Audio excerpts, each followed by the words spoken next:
Hi everybody, it's Pam Atwood, gerontologist, certified dementia practitioner, and certified laughter leader.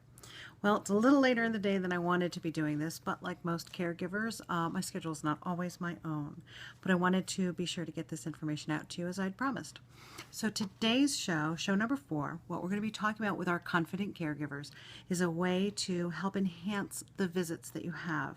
Whether the person you're visiting, your loved one, is in their own home or in an assisted living or in a nursing home, it's important that we look at how we're visiting and how we structure our visits so that we can make the most of our time and make it enjoyable for us and make it meaningful for them as well. So here are some of the things that I usually talk with caregivers about when we're talking about how to visit. The first thing is most caregivers need to stop quizzing the people that they love. Whether the person has a memory impairment or not, quizzing only serves to make that person feel a little bit demeaned or a little bit stupid or crazy, which, if you remember from the first show, is what I said people with dementia never want to feel. No one wants to feel it. So I know that as a caregiver, we often try to ask questions to kind of gauge how the person's doing. So is it going to be a good day or a bad day? Or how are they, holding up after, the loss of a friend or an illness? So it's important to give us some information, but if the person that we're talking with, that's all that they feel that we're doing is quizzing them, that's not going to be a good visit. So beyond quizzing, what do you talk about? But still be able to give some insight as to how that person's doing. One of the things that I recommend that our caregivers try is reminiscence. A lot of the times when we're talking about doing activities with folks, we want to try to be in the moment with them, but reminiscence is a great tool to help engage them in something that they can be successful in. So with this strategy, what we like to try to do is take their shortcomings, the short-term memory deficit, and then kind of turn it around and use the strengths that they still have, their long-term memory. So if we're talking about what you have for dinner, instead of talking about what did you have for dinner, which they're probably not going to remember, we might want to say, hey mom, it was so much fun this weekend. The holidays, we went over to my friend's house for a New Year's celebration. Oh my gosh, I can remember you used to tell us great stories about the annual New Year's Eve party at Uncle Billy's house. Tell us, what was that all about again? Tell me that story. I love it when you tell me that story. That's the kind of a approach that would help that person feel successful. They may not remember all of the details, and that's okay. Remember, we focus on feelings and not facts. I posted that on the Instagram account for those of you who can remember. I think it was like one of the first ones that I did. But focusing on feelings and not facts is straight out of the recommendations from our caregivers and our support group. So that's number one. The next thing that we try to do is we try to focus on doing an activity with them, whether you both like gardening or watching Jeopardy, of course, is an easy one, but even if it's just going down to the craft room or people watching or trying to stay focused on a favorite activity like a college sports game.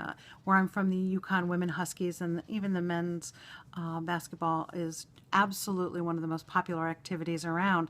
And I think the average game attendee at the games is well over 50 years old. So we've got a huge, wonderful following of our Yukon Women's University of Connecticut women's basketball team who are older people themselves. So that's the kind of thing that can be a wonderful way to connect with that individual as well.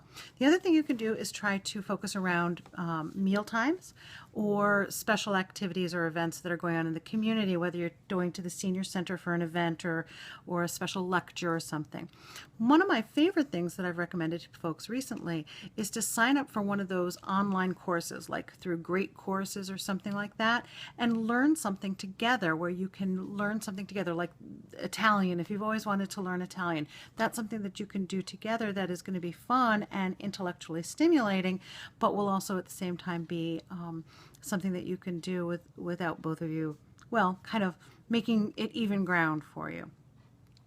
The other thing that we love to do is looking at old photo albums. Now, this is certainly not a new idea, but one of the things that a lot of my clients like to do is go through that. I do have a colleague of mine who's developing a really cool program with that, and hopefully I'll be able to share some more about that soon. We're participating in a research study with that. One of the last things that I wanted to share with folks was information about doing stuff that is therapeutic, especially for people with a cognitive impairment, but that kind of looks at what's the work of aging. So the way I always describe it to people is, if you go back to your original psychology classes or psych of aging classes or whatever classes you took, one of the things that they used to talk about is developmental theory. So if you remember, even when you were studying about kids or something, so a basic psychology class, Erik Erikson talked in the very beginning stages about trust versus mistrust. And then as the child develops, there's new tasks and new challenges that have to be met. With older adults, they still have that activity as well. But instead of talking about trust versus mistrust, the work of aging includes generativity versus stagnation, and in the next stage of life, ego integrity versus despair. So older adults still need to do the work of aging no matter where they are, whether they're living in a nursing home or somewhere else, but they still need to do that activity, sometimes with our help. So in any way that you can start implementing activities that help meet that work, that's a wonderful, wonderful program. So for instance, and where I work, over at Hebrew Healthcare in West Hartford, Connecticut, we do a special program with horticultural therapy. Now, we got a great program, and it's a community project called Jesse's Community Gardens. And what I love about this is that it helps the older adults engage not only in gardening. And I had a 92-year-old client once who said to me, "This is so great. I never thought I'd be in my 90s and have my first garden. I grew up in New York City and I always wanted a garden." And so now she's got her garden, and she was so happy about that. But what I love about this is that they're planting the food, and whatever they don't use, they donate to the local food pantry down the street.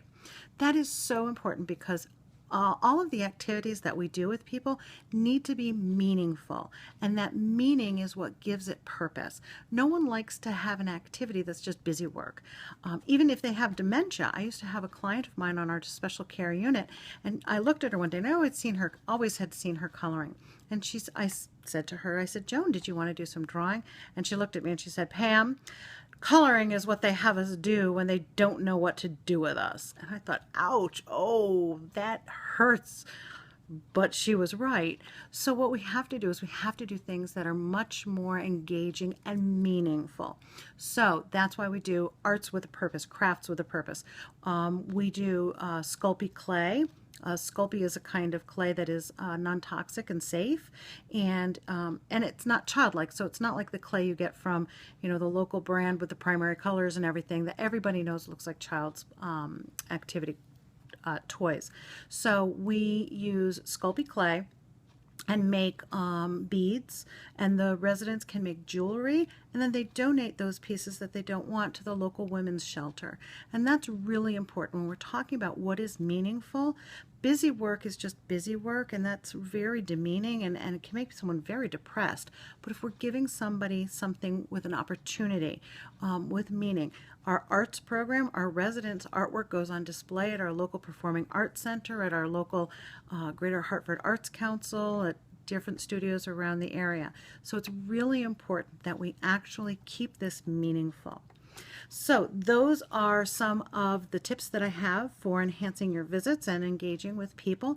I think it's important, and I wanted to touch on this topic tonight because so many times our older adults are isolated and lonely, and illness really sets in. And I'd gotten some comments on the Instagram thing that I had posted originally looking for different ideas for activities, and people asked me my ideas, so I wanted to share that with you tonight. But most importantly, I also posted today's quote for Instagram, which is one of my favorite quotes, which is, "When we replace I with we, even illness becomes wellness." So that's my quote today. It's not a humorous quote or a funny quote like they've been in the past, but to me really meaningful. So when we replace I with we, even illness becomes wellness. So I hope for my confident caregivers out there that this has been helpful, and I look forward to our next show. Thanks.